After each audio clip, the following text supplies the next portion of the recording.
देश की शिक्षा व्यवस्था करोड़ों छात्रों के भविष्य और कथित पेपर लीक के खिलाफ पिछले 20 दिनों से जंतर मंतर पर भूख हड़ताल कर रहे पर्यावरणविद और सामाजिक कार्यकर्ता सोनम वांगचुक को आखिरकार दिल्ली पुलिस अस्पताल ले गई। डॉक्टरों की चेतावनी है कि लगातार उपवास के कारण उनका शरीर तेजी से कमजोर हो रहा है और अब उनके आंतरिक अंगों पर भी असर पड़ सकता है।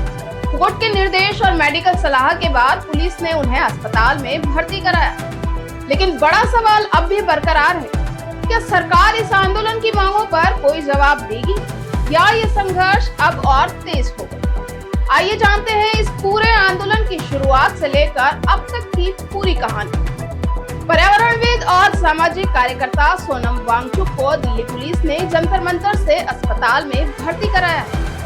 वांगचुक पिछले 20 दिनों से नीट, सीबीएसई और एसएससी जैसी प्रतियोगी परीक्षाओं में कथित पेपर लीक, परीक्षा प्रणाली में सुधार और केंद्रीय शिक्षा मंत्री धर्मेंद्र प्रधान के इस्तीफे की मांग को लेकर आमरण अनशन पर बैठे। लगातार बिगड़ती सेहत, डॉक्टरों की सलाह और अदालत के निर्देशों के बाद पुलिस ने उन्हें अस्पताल पहुंचाया। इसके बाद जंतर मंतर पर मौजूद अन्य प्रदर्शनकारियों को भी वहां से हटा दिया। इस आंदोलन की शुरुआत 6 जून को कॉकरोच जनता पार्टी द्वारा जंतर मंतर पर धरने से हुई। बाद में 20 जून से इसे अनिश्चितकालीन आंदोलन घोषित कर दिया गया। संगठन का आरोप था कि प्रतियोगी परीक्षाओं में लगातार सामने आ रहे कथित पेपर लीक और अनियमितताओं ने लाखों छात्रों के भविष्य को संकट में डाल दिया। इसलिए परीक्षा प्रणाली में व्यापक सुधार और जिम्मेदारी तय करना जरूरी है। आंदोलन के 9वें दिन यानी 28 जून को सोनम वांगचुक जंतर मंतर पहुंचे। उन्होंने पहले राजघाट जाकर महात्मा गांधी को श्रद्धांजलि अर्पित की और फिर अनिश्चितकालीन भूख हड़ताल शुरू कर दी। उनके आंदोलन में शामिल होते ही प्रदर्शन को राष्ट्रीय स्तर पर व्यापक समर्थन मिलने लगा और बड़ी संख्या में छात्र, अभिभावक, सामाजिक संगठन तथा विभिन्न राज्यों के लोग जंतर मंतर पहुंचने लगे। भूख हड़ताल के दौरान डॉक्टरों की टीम लगातार सोनम वांगचुक के स्वास्थ्य की निगरानी कर रही थी। मेडिकल रिपोर्ट के अनुसार उनका वजन लगातार घटता गया। डॉक्टरों ने बताया कि पहले शरीर की चर्बी खत्म हुई, फिर मांसपेशियां कमजोर होने लगी और लंबे समय तक अनशन जारी रहने पर शरीर के आंतरिक अंगों पर भी गंभीर असर पड़ने की आशंका है। शुक्रवार को जारी मेडिकल बुलेटिन में उनका वजन करीब 56.55 किलोग्राम दर्ज किया गया।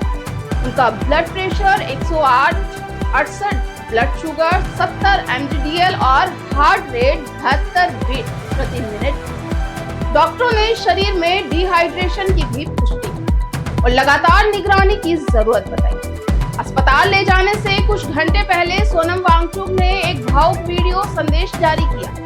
उन्होंने कहा कि उनके शरीर का लगभग 20% वजन कम हो चुका है और अब मांसपेशियां भी खत्म होने लगी।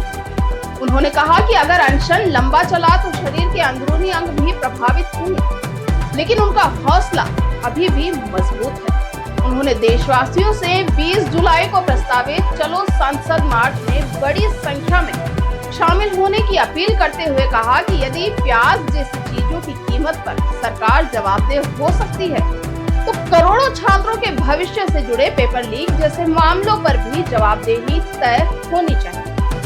अपने समर्थकों को संबोधित करते हुए सोनम वांगचुक ने भावुक अंदाज में कहा कि उनका शरीर भले ही कमजोर हो गया हो, लेकिन उनका संकल्प कमजोर नहीं हुआ।